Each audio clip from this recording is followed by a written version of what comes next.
jedinstvo za našeg Isusa.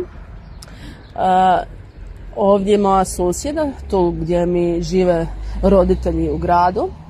I prije par dana ja sam išla kod svojih roditelja u posjetu i srela sam svoju susjedu koja brine tu o vrtu i koja uređuje tako zgradu i pomaže nam svima.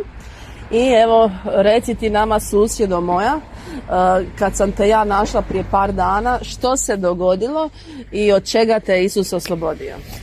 Znači, oči su mi suzile, strahota, nisam mogla uopće gledat. Treptala sam non stop, 1000 na sat kaj se veli. Sve mi je bilo mutno pred očima, suze su mi konstantno curile. I to je bila neka vrsta alergije? I to je bila alergija. Jesu te svrbile oči? Suze su mi išle i sve sam osjetila u očima. I nisam ni bistro vidjela. Koliko ti to trajalo dana? Ili kako bi to rekla? Ili sati? Ne, to mi je unazad 5 dana sigurno. I svaki dan kad bi došla tako u vrt, čim izađeš, ti bi imala odmah alergijski napadaj, simptome. Znači suze, svrbež i to bi trajalo 5 dana. Ok. I što se onda dogodilo? Ja sam ušla i nisam htjela da tako patiš. Što se onda dogodilo? Onda si ti izazvala Isusa i zamolila da mi pomogne da progledam. Rekla sam ti, Isus će ti dat znak. Isus će ti dat znak. Da te ljubi i voli, tako što će te osloboditi od alergije. I nakon koliko vremena je to si primijetila da više nemaš alergiju tu? Nakon 2 sata.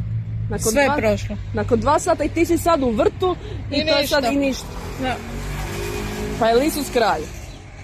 Kralj nebeski. Kralj nebeski. Znači ti hoćeš reći da 5 dana su ti suzile oči, svrbile, ja sam te vidjela, kihala si, izgleda si grozno.